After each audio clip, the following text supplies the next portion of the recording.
अपना उत्तराखंड में आप सभी का बहुत स्वागत है और मैं हूं आपके साथ अमनदीप। चलिए बुलेटिन की शुरुआत करेंगे। सबसे पहले बात करेंगे उपचुनाव की।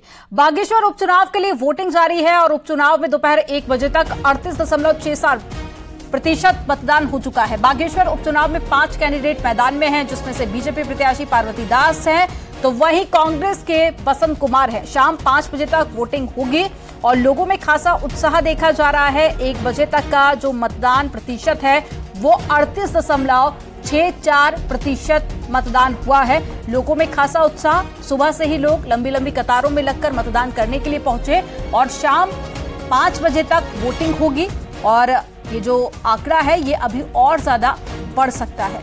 तो तस्वीरें आपको दिखा रहे हैं मतदान केंद्रों की, जहां पर वोट डालने के लिए बड़ी संख्या में लोग पहुंचे और महिलाओं ने भी बढ़ चढ़कर इसमें भाग लिया। हालांकि जो मुख्य मुकाबला है वो कांग्रेस और बीजेपी के बीच में देखा जा रहा है और ऐसे में अगर कुल प्रत्याशियों की बात करें तो चुनावी मैदान में 5 उम्मीदवार हैं और 5 कैंडिडेट उतारे गए हैं, लेकिन जो मुख्य मुकाबला है वो पार्वती दास और साथ ही बसंत कुमार के बीच में देखा जा रहा है। हालांकि शाम तक मतदान होगा, जिसके बाद में नतीजे आएंगे तो स्पष्ट हो जाएगा कि जनता इस बार किसको वोट देती है, किसको विजय बनाती है। हालांकि पहले की बात करें तो यहां पर बीजेपी का कब्जा रहा इस सीट पर और इस बार का इलेक्शन जो बाई इलेक्शन हो रहा है वो काफी ज्यादा दिलचस्प मुकाबला कांग्रेस और बीजेपी के बीच में देखा जा रहा है। हालांकि ये 3 तस्वीरें आप देखिए, महिलाओं में उत्साह काफी ज्यादा नजर आ रहा है। महिलाएं भी पहुंची सुबह से ही मतदान करने के लिए और साथ ही बुजुर्ग भी मतदान करने के लिए पहुंचे और हर उम्र वर्ग के लोग यहां पर नजर आए और युवाओं में भी जोश खासा देखा जा रहा है। तो ये 3 तस्वीरें आप देखिए, महिला हो या बुजुर्ग या फिर युवा, जोश काफी ज्यादा हाई है और वोटिंग परसेंटेज पहले के मुकाबले काफी ज्यादा बेहतर भी इस बार माना जा रहा है, क्योंकि अमूमन देखा जाता है कि जब भी बाई इलेक्शन होते हैं या उपचुनाव होते हैं तो वोट प्रतिशत कम रहता है, लोगों में ज्यादा उत्साह नहीं देखा जाता उपचुनाव में। लेकिन इस सीट पर खुद मुख्यमंत्री पुष्कर सिंह धामी भी पहुंचे थे प्रचार करने के लिए और ऐसे में लोगों का जो उत्साह है वो काफी ज्यादा है, क्योंकि चुनाव प्रचार प्रसार काफी जोरों से किया गया। यहाँ पर बड़े बड़े नेता भी यहाँ पर पहुंचे, अपने अपने पक्ष में वोट करने की लोगों से अपील भी की।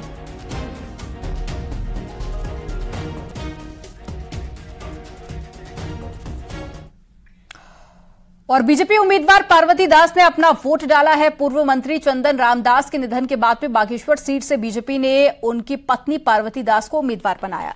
पार्वती दास को उम्मीद है कि उन्हें पति चंदन रामदास के द्वारा किए गए कामों का फायदा इस उपचुनाव में मिलेगा।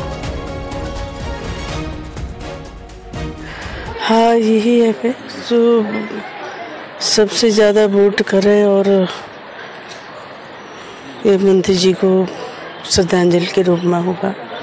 ये उपचुनाव है। ये आपको भरोसा है कि जो काम चंदन रामदास जी ने किए हैं वो आपके साथ खड़े होंगे? जरूर। जो उनके कार्य अधूरे पड़े हैं उनको पूर्ण करने की पूरी कोशिश। वहीं कांग्रेस उम्मीदवार बसंत कुमार ने मतदान किया और विवेकानंद विद्या मंदिर इंटर कॉलेज बूथ में बसंत कुमार ने अपनी पत्नी के साथ में वोट डाला। वहीं बसंत कुमार ने बागेश्वर की जनता से ज्यादा वोटिंग करने की अपील की और बसंत ने कहा कि लोकतंत्र का पर्व सबके लिए महत्वपूर्ण है। केंद्रों में जाएं और अपने मताधिकार का प्रयोग करें। ये लोकतंत्र का पर्व सबके लिए महत्वपूर्ण है, क्योंकि इससे हम अपने भविष्य का रिप्रेजेंटेटिव जो हमारे लिए व्यवस्थाएं करते हैं, जो हमारे लिए अच्छी नीतियां बनाते हैं, जो हमारे स्कूल, हमारे कॉलेज, हमारे हॉस्पिटल, स्वास्थ्य, शिक्षा, रोजगार की व्यवस्था करते हैं, उन लोगों को नियुक्त करने का ये एक तरीका है लोकतंत्र का, वोटिंग का प्राविधान जो है। तो मैं अधिक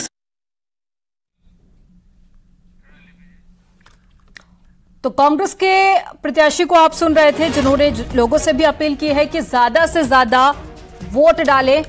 और बागेश्वर से शैलेंद्र नेगी हमारे साथ में जुड़ गए हैं और साथ ही सुष्मिता थापा भी हमारे साथ में जुड़ गई हैं। सबसे पहले शैलेंद्र, आपके पास में आऊंगी, क्या अपडेट उपचुनाव को लेकर, कितने फीसदी अभी तक मतदान हो गया है और साथ ही ये भी बताइए कि लोगों में कितना ज्यादा उत्साह है। में 38% लगभग सुबह से लेकर सुबह 7 बजे मतदान शुरू हो गया था और तब से लेकर 1 बजे तक के आंकड़े जो चुनाव आयोग की तरफ से जारी किए गए हैं उसमें 38% से ज्यादा इस समय मतदान का आंकड़ा जारी किया गया है, जिसमें ग्रामीण क्षेत्र से लेकर शहरी क्षेत्र तक में लगातार उत्साह देखा जा रहा है। हालांकि मैं इस समय पोलिंग बूथ से थोड़ा सा दूरी पर खड़ा हूं, इसलिए मैं आपको वो लाइनें नहीं दिखा पा रहा हूं, लेकिन सुबह लाइनें देखने को मिली, उसके बाद थोड़ा सा बीच में थोड़ा कम भीड़ थी, लेकिन अब फिर भीड़ बढ़ने लगी है क्योंकि लोग लंच के बाद अब धीरे धीरे निकलने लगे हैं और लाइनें लगातार बढ़ती चली जा रही हैं। ग्रामीण क्षेत्रों में विशेष तौर पर अच्छा खासा रुझान देखने को मिल रहा है। जैसा आपने कहा कि उपचुनाव को लेकर के बहुत अच्छा रुझान नहीं देखने को मिलता, लेकिन जिस तरीके से शुरुआती घंटों में, अब महज 4 घंटे की पोलिंग बची है, लेकिन जो शुरुआती घंटे हैं सुबह 7 बजे से लेकर 1 बजे तक 38% मतदान होने का मतलब है कि यह मतदान का प्रतिशत लगभग 50 से पार करेगा, यानी 50 से 60 के बीच में तकरीबन जा सकता है। ऐसा उम्मीद जो है वो प्रशासनिक अमला, जो चुनाव आयोग के लोग हैं, अधिकारी हैं, वो ये सब लगा रहे हैं। और इस समय भी हम अभी थोड़ी देर पहले मैं पोलिंग स्टेशन पे तरह तरह के जगह जगह के पोलिंग स्टेशन पे होकर के आया, तो वहां पर अच्छी खासी भीड़ मतदाताओं की देखी जा रही है और एक अच्छा उत्साह देखा जा रहा है इस पूरे उपचुनाव को लेकर के। ठीक है शैलेंद्र, आप बने रहिएगा। सुष्मिता भी हमारे साथ में जुड़ गई हैं। सुष्मिता, तस्वीरें आप दिखाइए, क्योंकि अमूमन हम देखते हैं कि बाय इलेक्शन में इतना ज्यादा वोटिंग परसेंटेज नहीं बढ़ता है, लेकिन कई बड़े दिग्गज नेता यहां पर पहुंचे थे चुनाव प्रचार करने के लिए और उसका असर देखा भी जा रहा है। 1 बजे तक काफी अच्छा यहां पर वोटिंग परसेंटेज रहा।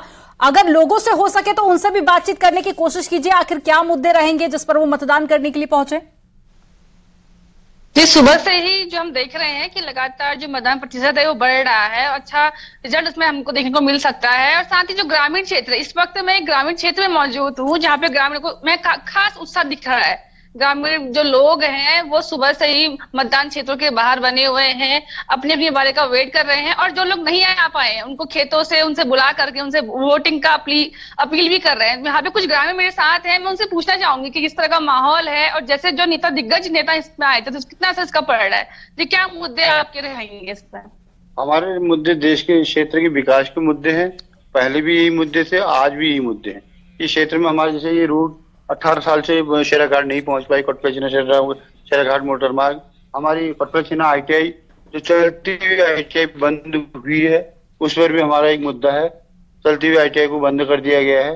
जिस तरीके से कई दिग्गज नेता यहाँ पर, चाहे कांग्रेस हो चाहे भाजपा हो, तो उनका भी कुछ असर क्षेत्र में पड़ा है? कोई कांग्रेस और भाजपा का किसी नेता का कोई क्षेत्र में कोई असर नहीं है। मतदाता आजकल सब जागरूक है, वो अपने आप मताधिकार का स्वयं प्रयोग करता है। देखा आपने कि ग्रामीण इतने जागरूक हैं कि वोट देने वो पहुंच रहे हैं, चाहे बिल्कुल लोगों में जागरूकता काफी ज्यादा देखी जा रही है, बड़ी संख्या में लोग मतदान करने के लिए पहुंच रहे हैं।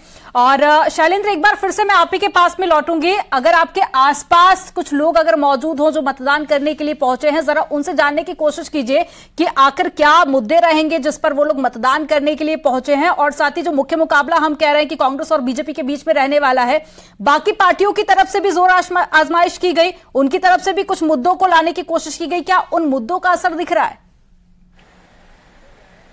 देखिए, मैं आपको बता दूं कि मैं नेटवर्क और कुछ तकनीकी दिक्कतों के कारण इस समय जो पोलिंग स्टेशन बना हुआ है यहाँ से थोड़ा दूरी पर, मैं वहां से काफी दूर पर खड़ा हूं। मेरे साथ लोग तो मौजूद नहीं हैं, लेकिन लोग निश्चित तौर पर उत्साहित हैं, हम लगातार इस बात को कह रहे हैं। लेकिन लोगों के दिमाग में 2 तरह के इशू हैं। एक तो स्थानीय जो मामले हैं, सड़कों के मामले हैं, ITI खुलना है, मेडिकल कॉलेज खुलना है, और उसके अलावा बागेश्वर में मंडी का एक बड़ा मामला है। वहां मंडी इतने सालों से नहीं बन पाई है, राज्य बनने के बाद से और जिला बनने के बाद से, तो लोग इन सब मुद्दों को भी सोच रहे हैं। लेकिन भारतीय जनता पार्टी ने कोशिश की है कि जो नेशनल इश्यूज हैं उनके इर्द गिर्द इस पूरे के पूरे चुनाव को रखा जाए। बीजेपी ने जो विकास का मुद्दा भुनाने की कोशिश की है उसका असर भी लोगों के बीच में देखा जा रहा है। लेकिन आज शाम तक भविष्य प्रत्याशियों का तय हो जाएगा और साथ ही रिजल्ट आएंगे तो नतीजे भी सामने आ जाएंगे। आप दोनों नजर बनाए रखिएगा, अपडेट आपसे आगे भी लेंगे।